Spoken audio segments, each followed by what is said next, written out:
मैं नमन करता शाहनवाज जी को। स्वाभाविक है, पद्धति भले ही किसी का धर्म तो नहीं कहेंगे, पंथ की पद्धति अलग अलग हो, लेकिन अगर डीएनए भारत का देखा जाएगा तो भारत के डीएनए में सभी का डीएनए एक ही मिलेगा, वो है सनातन का डीएनए। कोई नहीं कह सकता कि भारत में कोई बाबर का डीएनए का व्यक्ति है, कोई औरंगजेब के डीएनए का व्यक्ति है। भारत में जो भी है वो सनातन के डीएनए का व्यक्ति है, चाहे शाहनवाज हो चाहे और कोई हो। मैं शाहनवाज जी को, क्योंकि शाहनवाज जी एक अच्छे पैरोकार के रूप में जब बातों को रखते हैं और इनकी वाणी पर सरस्वती विराजमान होती हैं, तो स्वाभाविक है वो भी भीतर से जग जाता है। जो इनका असली डीएनए है वो जग जाता है और फिर वो बोलने लगते हैं तो सरस्वती बोलते हैं। मैं प्रोफेसर शांति श्री पंडित के मां बाप को नमन करता हूं। इनको तो नमन करता हूं क्योंकि आज तो पंडित भी अपने को पंडित लगाना बंद कर दिया है। आजकल पंडित भी पंडित लगाना बंद कर दिया है। इस भारत के बिगड़े हुए संस्कृति में इनके मां बाप को मैं धन्यवाद देता हूं, उन्होंने इनके नाम के साथ पंडित रखा है। पंडित राकेश तिवारी जी, इनको मैं धन्यवाद देता, ऐसे कामों में बड़ी रुचि लेते। जब मैं बिहार में एक कार्यक्रम शुरू किया कि हमें भी सनातन समाज को एक करने की जरूरत है, गरीब अमीर ऊंच नीच जितने भेदभाव हैं, जैसे इफ्तार में सभी एक साथ बैठ करके आराधना प्रार्थना करने के बाद मुस्लिम पंथ के लोग बैठते हैं, उसी तरह से हिंदू समाज सनातन समाज भी नवरात्र में घर घर गली गली मोहल्ले मोहल्ले आरती और फलहार का कार्यक्रम हो। पैसे की जरूरत नहीं है, दिल में एक जज्बा की जरूरत है। एक केले को हम 56 टुकड़े में बांट करके प्रसाद चन्ना अमृत के रूप में देंगे, लेकिन गांव के गरीब अमीर सब एक तरफ हम मां की आरती करेंगे और फलहार करेंगे। उस काम में तिवारी जी ने बढ़ चढ़ करके पहला कार्यक्रम इन्हीं के यहां से हमने किया था। मैं इस आज के कार्यक्रम के लिए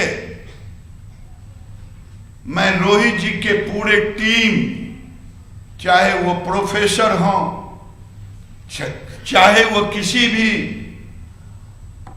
जुड़े हुए हों किसी भी चीजों से, कि आज का दिन हम श्रद्धांजलि सभा के रूप में आज हम इकट्ठे हुए हैं। मैं समझता हूं श्रद्धांजलि के लिए मौन भी रखा गया होगा कार्यक्रम के अंत में मौन रखा जाएगा। यह श्रद्धांजलि सभा क्यों रखा गया? शाहनवाज जी ने, पूर्व वक्ताओं ने अपने अपने ढंग से रखा। आज तक इतिहास के पन्नों में कमेटियां बनी, गठित हुए, कितने साधु संत मारे गए, इसका कहीं वर्णन नहीं है। लोग कहते हैं कि पटेल चौक से लेकर के संसद भवन तक लाशें बिछ गया था। कामराज जी के घर भी बीच में पड़ते थे, वहां भी लाशों का अंबार पड़ा हुआ था। लेकिन कांग्रेस पार्टी और इंदिरा जी के रिपोर्ट में जो संख्या दर्शाई गई है, पूरे देश के सनातन समाज को यह स्वीकार्य नहीं है। और यह घटना भी सुनियोजित तरीके से करवाया गया एकाध लेख में है कि बाहर से उपद्रवी को मंगा करके साधु संत समाज को बदनाम करने के लिए ऐसी घटना उत्तेजित किया गया, जिसके कारण क्या अगर ये कल्पना करें कि ये कोई भारत के इमाम मौलवियों का जुलूस होता तो इंदिरा जी में ये हिम्मत थी, इंदिरा जी गोली चलाती? नहीं चलाती, इसलिए कि वो वोट बैंक थे। हम सनातन समाज वोट बैंक नहीं है। हमें 1952 कहें, 47 कहें, इंटरिम गवर्नमेंट कहें, अंग्रेज कहें, मुगल कहें, सबने हमें जातियों में विभक्त करके सनातन को टुकड़े टुकड़े में बांटने का काम किया, और जिसके कारण जो घटना घटी, अंग्रेज के जमाने में आजादी की लड़ाई में जलियांवाले बाग को हम नरसंहार कहते हैं, हम नमन करते हैं, उसे याद करते हैं, उन शहीदों के शहादत को। 1984 में सिख दंगों में सिखों की शहादत हुई, हम उसे याद करते हैं। लेकिन 7 नवंबर 1966 को जो संतों की शहादत हुई, जो संतों की शहादत हुई, उसे हम याद नहीं करते। ये आज से नहीं, आजादी के पहले से, आजादी के समय, आजादी के बाद नौआखाली की चर्चा तो हम करते, लेकिन रावलपिंडी से आए हुए लाशों की चर्चा हम कभी नहीं करते। मेरे भाइयों, यहां आए हुए वेशधारी तरुण संत यहां बैठे हैं। मैं इनसे निवेदन कर रहा हूं, क्योंकि आने वाले दिन में आपको ही करपात्री जी के शहादत का बदला लेना है, तो आपको ही लेना होगा, समाज को जगाना होगा।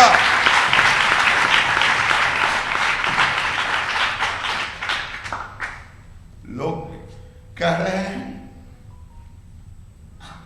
आजकल मैं मोदी जी को धन्यवाद इसलिए देना चाहता हूं, इसलिए नहीं कि मैं उनके मंत्री परिषद का सदस्य हूं, कि मोदी जी ने एक चीज तो बहुत बड़ी चीज कर दी। जो सनातन देवी देवताओं के मंदिर नहीं जाना चाहते थे, आज हर लोग चुनाव के समय कोई त्रिपुंड लगाते, कोई बजरंगबली का बेटा बन जाते, कोई जन्माष्टमी में पैदा हो जाते, और कोई कंस को मारने के लिए अपने को अवतारित मान लेते, कोई जनेऊधारी ऊपर से लग जाते। गोत्र तो बहुत सुना, ऐसे गोत्र का नाम भी नहीं सुना था, उन गोत्रों का नाम भी लोग ले लेते। वाह रे मोदी, कुछ किया कि नहीं किया, लेकिन लोगों को मजबूर कर दिया कि आज आप मंदिरों में जाएं, लोगों को बताएं। ये मोदी ने कर दिया। मैं कभी कभी सोचता हूं कि जब मैं इस पद पर से हटूंगा, इस पद पर बोलने में तो मुझे संकोच लग रहा है पद के कारण, लेकिन भीतर में लग रहा है मोदी एक अवतारित पुरुष के रूप में पैदा लिए हैं, जो आज निसंकोच, मैं डंके की चोट पे कहता हूं कि भारत का कोई व्यक्ति कह दे, उसे भरोसा था कि राम मंदिर बनेगा। मैं यहां भी पूछना चाहता हूं, जिन्हें भरोसा था जरा हाथ उठा के कह। किसी को भरोसा नहीं था कि राम मंदिर बनेगा, लेकिन इस अवतारित पुरुष ने राम मंदिर का जीर्णोद्धार करने का, पुनर्निर्माण करने का जो बीड़ा उठाया, आज वो पूरा होते दिख रहा है। दिख रहा है कि नहीं दिख रहा है?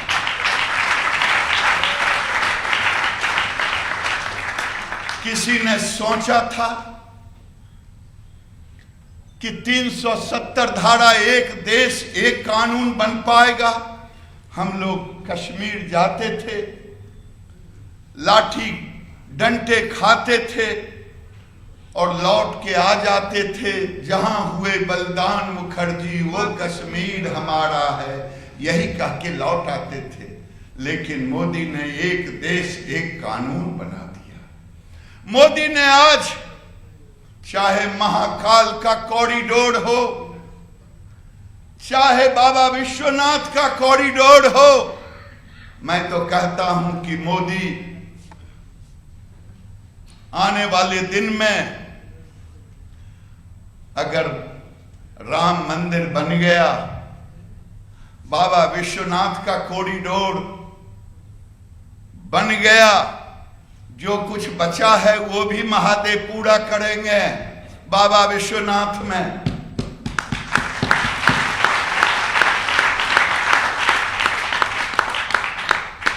अब तो एक ही नारा लगाते थे, वही बच गया है, काशी मथुरा अयोध्या, यही नारा लगाते थे।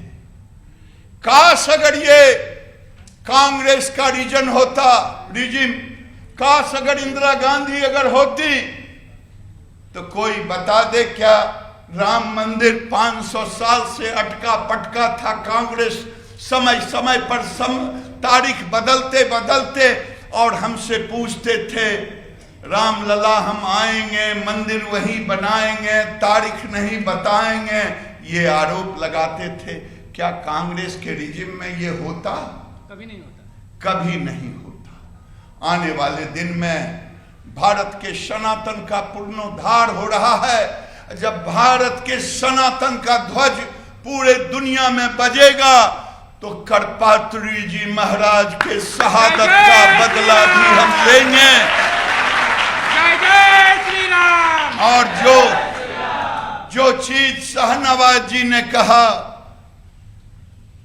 वो भी हम गौ हत्या के प्रतिबंध पर राज्यों के साथ मिलकर के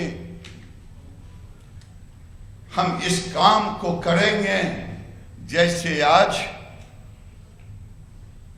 हम काम कर रहे हैं कॉमन सिविल कोड पर, राज्य आगे बढ़ चढ़ के कर रहा है। मेरे भाइयों, जो 1966 में जो घटना घटी,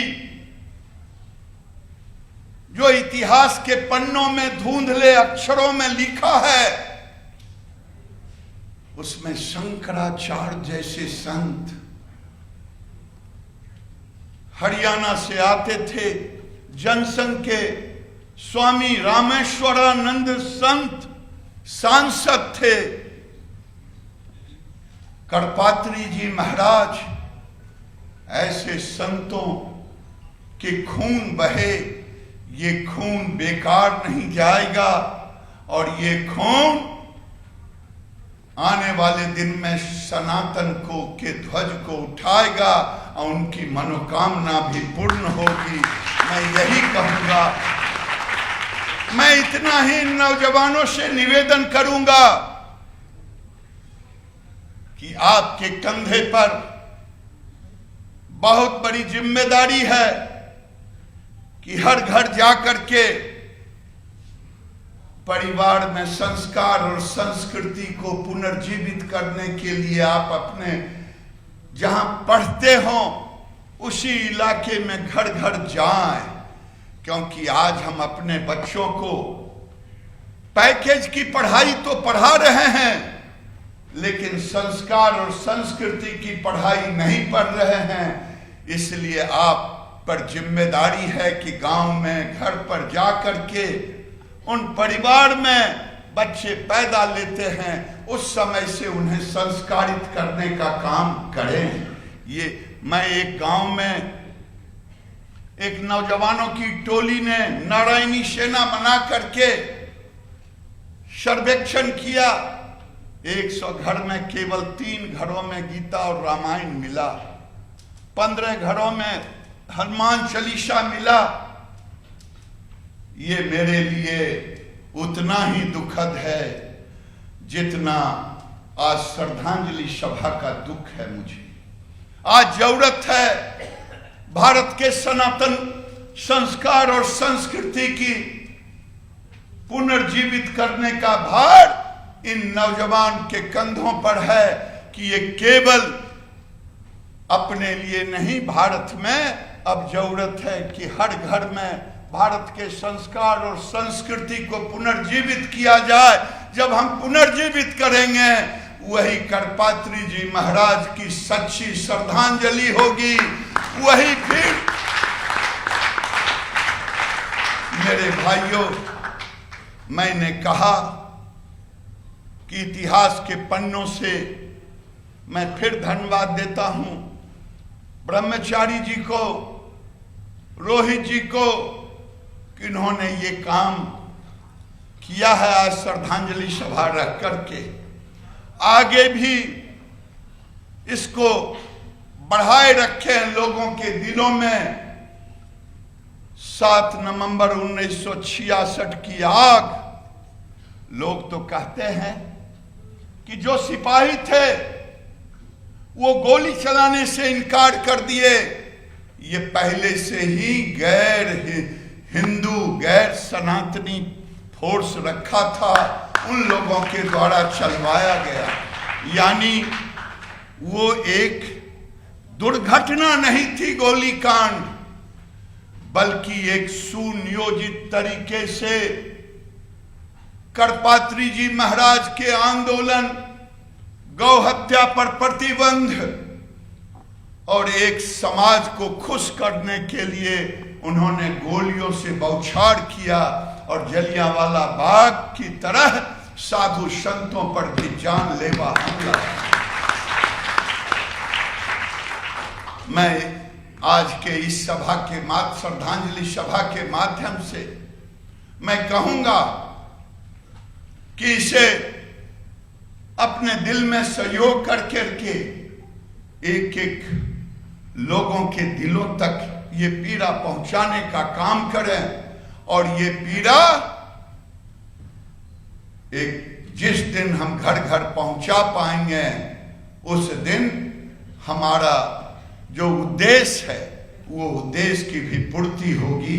मैं इन्हीं शब्दों के साथ अपनी वाणी को विराम देता हूं और फिर कहता हूं, आप एक नारा लगाएं, जय श्री राम, जय जय श्री राम, बोलिए हर हर हर।